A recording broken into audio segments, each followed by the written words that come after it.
Hey, what's up? I'm DJ Sixsmith. You're watching The Sit Down. The fellas from Sons of Apollo here. What's going on, guys? What's Billy, up? Mike, Ron, Hey, how are you doing? Yeah? Doing good. Good to have you in New York. Thank you. Thanks. Good to be home. Yeah, Home's good to have you back. What's it like being back in New York for you guys? Feels like being home.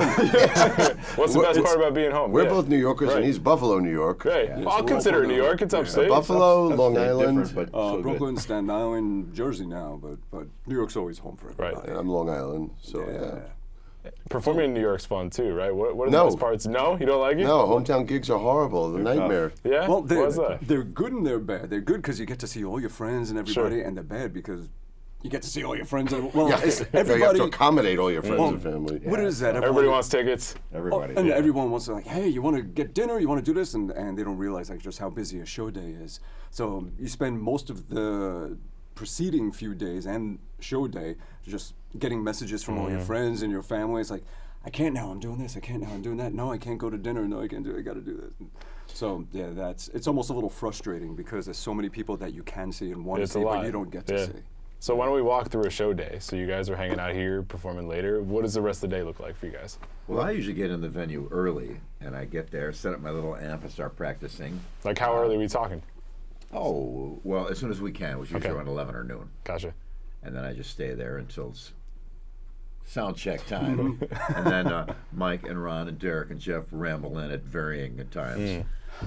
So you're first one in. These guys are a little late. Who's Usually. it? Yeah. Derek second. What time do you guys usually yeah. get in? Third, How me, early? fourth, you fifth. When I'm on tour, I set my alarm for 2 o'clock every day, so I get So up. this is early for you guys. Yeah. Oh, this is the earliest I've been up on the whole tour. Yeah. Wow. We got up for you. Thank you. Yeah, we literally rolled out of our bunks and here we are. But I usually get up at 2 o'clock, spend my first hour drinking coffee, dealing with emails and social hour. media and stuff. And then sound check is usually around 4, and then straight from sound check we go into the VIP meet and greets where people come into sound check and we do the signings and the photos and all that stuff. Q&A and And then taking that, requests. that leads to dinner, and then press, and then and then you get ready for the show. So Right. it's always a full day. It's busy. Yeah. It's always funny for people to go, hey, when you're in St. Charles, let's meet and have a dinner. It's impossible. You're like, there's no way. There's no time built Ever. in. Yeah. I could see you maybe for a sound check. I could see you quickly after the show, but that's about it. Yeah. Yeah, the only time you get to see anyone is after show.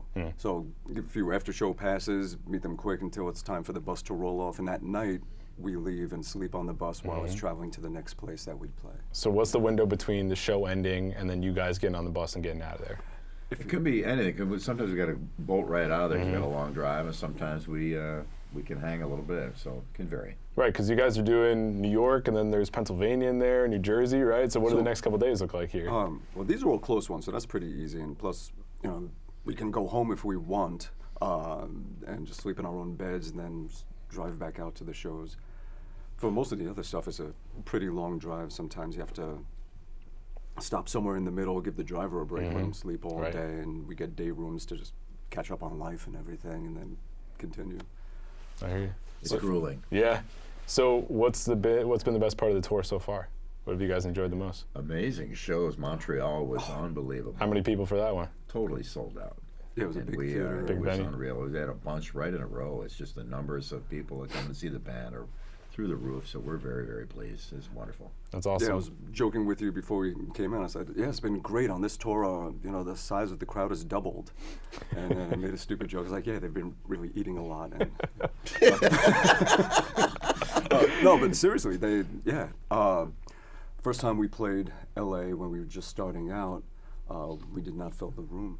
Now there's people waiting outside. It was overfilled. So I'm happy to see that for the second album, people are gravitating there, coming to see us. That's awesome. Progressing nicely. Mike, what's been the craziest part of this whole journey when you think about the totality of the story for you guys? Well, I mean, this band started a couple years ago. It was just an idea of a bunch of guys. Actually, I mean, to me, this was the dream lineup for this band, and I kind of was the one that knew all the guys I wanted, and luckily everybody was into it, and we got the dream lineup together. So it started with an idea of what could these 5 guys do together?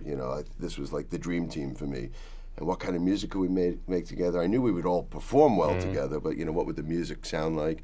and it's been great. I think now with 2 albums, I think we have really established a bit of a style and a sound to the band, and now that we've done a full world tour together from the first album, we've kind of spent a lot of time meshing with each other, and now it's comfortable. Now this time around, it's like Bumblefoot just said, it's getting bigger and better each and every show. So yeah, it's progressing very nicely. That's awesome. Billy, what's the biggest difference between this album and the last album, in your opinion?